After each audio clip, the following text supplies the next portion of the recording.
হজের মৌসুমে কি কি ইবাদত আমাদের মা বোনেরা করতে পারেন জানতে চেয়েছেন। সুবহানাল্লাহ বিহামদি।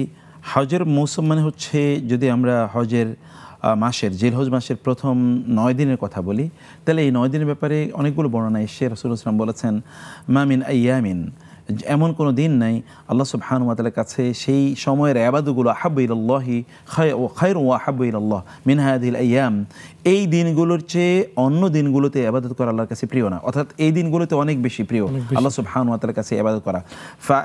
এরপর রাসূলুল্লাহ সাল্লাল্লাহু আলাইহি ওয়াসাল্লাম বললেন যে তারপরে তোমরা এইদিকে তোমরা তাকবীর ওয়া তাহলিল ওয়া তাহমিদ, তোমরা এই সময়গুলো তোমরা বাড়িয়ে দাও, মানে এই সময় তোমরা অনেক বেশি তাকবীর করো, তোমরা অনেক বেশি তাহমিদ পড়ো এবং তোমরা অনেক বেশি তাহলিল তোমরা করো।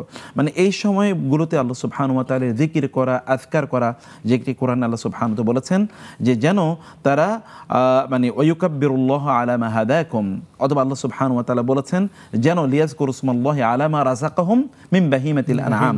এই সময় আল্লাহ সুবহানাহু ওয়া তাআলা কোরবানি একটাই সুযোগ আমাদেরকে দিয়েছেন, এই কারণে যেন আমরা আল্লাহ সুবহানাহু ওয়া তাআলার বেশি জিকির করি। 1 নম্বর কাজ হলো এই সময় আমাদের জিকির করা, এবং 2 নম্বর কাজ হচ্ছে এই সময় রোজা রাখা। এটি হচ্ছে হাদিস দ্বারা প্রমাণিত যে লোকেরা এই সময় বেশি বেশি তারা রোজা রাখবে।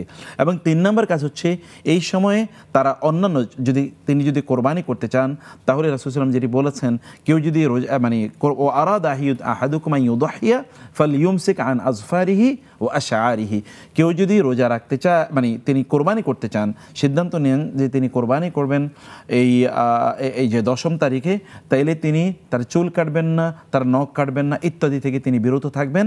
এগুলো বিরত থেকে তারপরে তিনি যেদিন কোরবানি করবেন, যখন কোরবানি করবেন, তারপরে তিনি এই কাজগুলো করবেন। এরকম অনেকগুলো বিষয় রাসূলুল্লাহ সাল্লাল্লাহু আলাইহি ওয়াসাল্লাম আমাদেরকে জানিয়েছেন।